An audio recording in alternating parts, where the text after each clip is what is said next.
ओम शांति दोस्तों।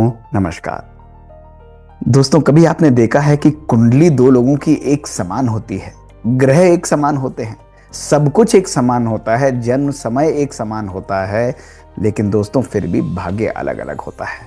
ऐसा क्यों?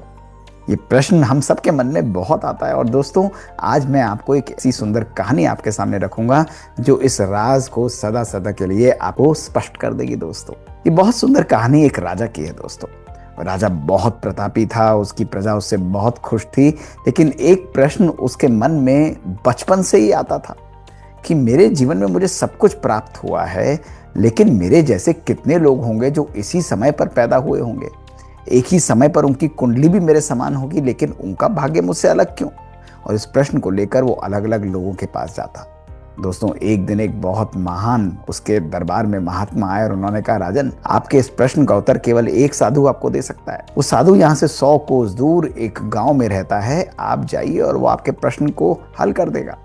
राजा इतना अधीर था, उसने सवेरे की वेट नहीं करी दोस्तों, और शाम को ही अपने सैनिकों के साथ रथ पर सवार होकर उधर निकल पड़ा। सफर किया पूरी रात और पहुंचा उस साधु के पास दोस्तों, और सीधे साधु के पास गया तो देखता है कि साधु तेजी से पत्तियां खा रहा था, बेचैन था। उसने कहा कि महाराज, मेरा एक प्रश्न है, आज मैं आपसे उस प्रश्न का उत्तर चाहता हूं। तो साधु ने उसकी तरफ देखा और कहा कि क्या प्रश्न है, बोलो। उसने कहा, मेरा प्रश्न ये है, मेरे जैसे कितने लोग एक समय पर जन्म लेते हैं, कुंडली समान होती है, लेकिन भाग्य अलग अलग क्यों? तो साधु गुस्सा हो गया। उसने कहा, अरे मूर्ख राजा, तू देख नहीं रहा कि मैं पत्तियां खा रहा हूं? तू मेरा समय खराब कर रहा है, तू जा यहां से। तेरे प्रश्न का उत्तर यहां से 200 कोस दूर एक और साधु है, वो तेरे को उत्तर देगा। उसने उसे वो जगह बताई और राजा इतना अधीर था, निराश होकर वो तुरंत अपने रथ पर सवार होकर दूसरे साधु खोजने के लिए निकल पड़ा। दोस्तों, एक दिन की यात्रा करके जैसे तैसे ढूंढता हुआ राजा थका मांदा उस साधु के पास पहुंचा। क्या देखता है, वो साधु जमीन पर बैठा हुआ मिट्टी खा रहा था। राजा हैरान हो गया। राजा उसके पास जाकर विनम्रता से बोला कि गुरुवर, मेरे मन में एक प्रश्न है। उसने कहा, क्या प्रश्न है? उसने वही बात दोहरा दी कि एक ही समय पर कितने सारे लोग जन्म लेते हैं, कुंडली समान होती है, लेकिन भाग्य अलग अलग क्यों? वो साधु एकदम भभक उठा, गुस्सा हो गया। उसने कहा, अरे मूर्ख राजा, मेरे पास इतना समय नहीं है तेरे इन फालतू के प्रश्नों का उत्तर देने के लिए। तू देख नहीं रहा कि मैं मिट्टी खा रहा हूं? जा यहां से। तेरे प्रश्न का उत्तर यहां से 100 कोस दूर एक छोटा सा बालक है, वो देगा। लेकिन ध्यान रखियो, वो बालक कभी भी अपने प्राणों को त्याग सकता है, इसलिए तू जल्दी से जल्दी उसके पास जा।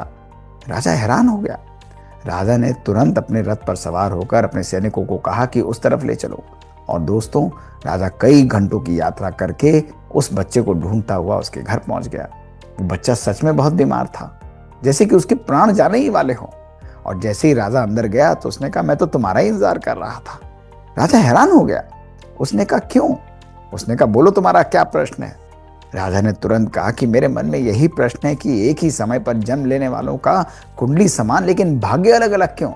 तो बच्चा मुस्कुराने लगा, दर्द में था। उसने कहा, राजन, मैं तुम्हें कहानी सुनाता हूं। तुम देखो, वो 2 साधु जिनसे तुम मिलकर आए हो, तुम और मैं, हम पिछले जन्म में चारों भाई थे। हम बहुत खुशी से रहते थे।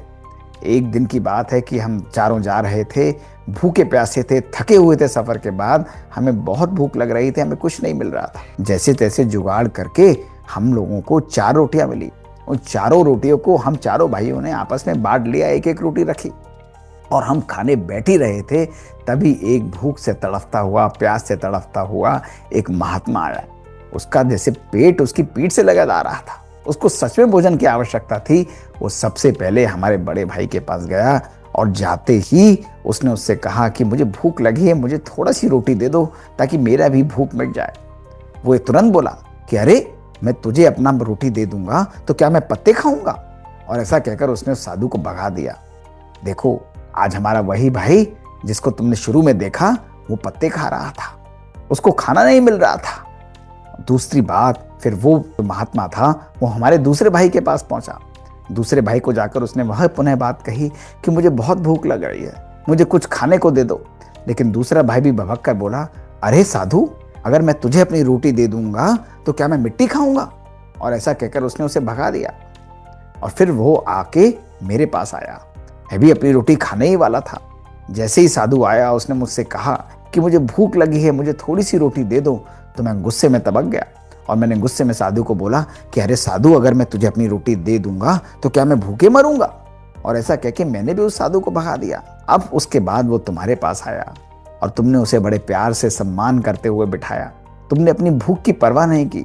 तुम पानी का लोटा लेकर आए और तुमने उस साधु को बिठाकर अपनी आधी रोटी उसे दी, आधी स्वयं ली और बड़े प्यार से सत्कार से उसका पेट भी भरा और उसको भोजन खिलाकर उसको पानी भी पिलाया। वो तुम्हें आशीर्वाद देता हुआ गया, लेकिन जाते हुए वो चारों की तरफ मुड़ा और उसने कहा कि ध्यान रखना तुम लोग, तुम्हारा व्यवहार और तुम्हारा कर्म ही तुम्हारे भाग्य का निर्माण करता है। तुम्हारा भाग्य आगे श्रेष्ठ तब बनेगा जब तुम्हारे कर्म भी श्रेष्ठ होंगे। और ऐसा कहकर वो विलुप्त हो गया। देखा महाराज, यही तुम्हारे प्रश्न का उत्तर है। पिछले चारों जन्मों में समान होते हुए भी इस जन्म में अपने कर्मों के कारण हमारा भाग्य अलग अलग है। इसलिए मैं तुम्हें केवल यही संदेश दूंगा कि जीवन में सदा सत्कर्म करना। और ऐसा कहते हुए उस बच्चे ने भी अपने प्राण त्याग दिए। दोस्तों, ये कहानी केवल उस राजा की नहीं, लेकिन ये हमारे जीवन की भी कहानी है। हम भी अलग अलग जगह जाते हैं, अपने भाग्य पर विश्वास रखते हैं और अपने भाग्य को श्रेष्ठ करने के लिए हम कितने कर्मकांडों को अपनाते हैं।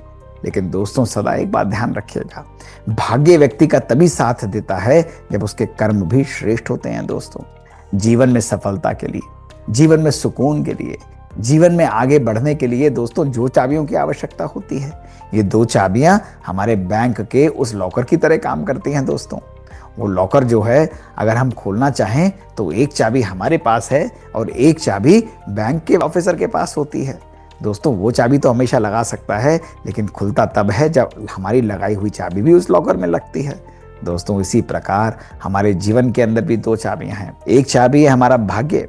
वो भाग्य विधाता हमारा हमेशा बनाता है, लेकिन दोस्तों उस भाग्य को श्रेष्ठ बनाने के लिए, जीवन को सुंदर बनाने के लिए हमें कर्म की दूसरी चाबी को भी सुंदर तरीके से लगाना पड़ता है। दोस्तों, और जब श्रेष्ठ कर्म, वंडरफुल भाग्य आपस में मिलते हैं दोस्तों, तो हमारी तकदीर बदल जाती है, हमारा जीवन भी बदल जाता है। दोस्तों, इसलिए आज की ये सुंदर और अद्भुत कहानी हमको यही शिक्षा देती है दोस्तों, कि हमारे साथ हमारा धन, हमारे साथ हमारा कुछ भी नहीं जाता है दोस्तों, लेकिन अगर हमारे श्रेष्ठ कर्म हैं तो ना केवल हम अपने इस जन्म को सुधारते हैं दोस्तों, इस लोक को सुधारते हैं, लेकिन परलोक को भी हम लोग सुधार देते हैं दोस्तों। इसलिए जीवन में सदा श्रेष्ठ कर्म करिए, हर एक को सुख दीजिए, सुकून दीजिए। दोस्तों, अगर हम ऐसे कर्म करते हैं तो हमारा जीवन भी सुंदर बनता चला जाएगा। दोस्तों, 3T सीरीज की इस सुंदर बातों को हम लोग अपने जीवन में धारण करें तो हमारा जीवन बदल जाता है। यदि आपको ऐसी बातें पसंद आती है, ऐसी मज़ेदार कहानियाँ पसंद आती हैं, तो ज़रूर हमको लिखकर भेजिए। हमारा ईमेल है दोस्तों bkdrmohitgupta@gmail.com।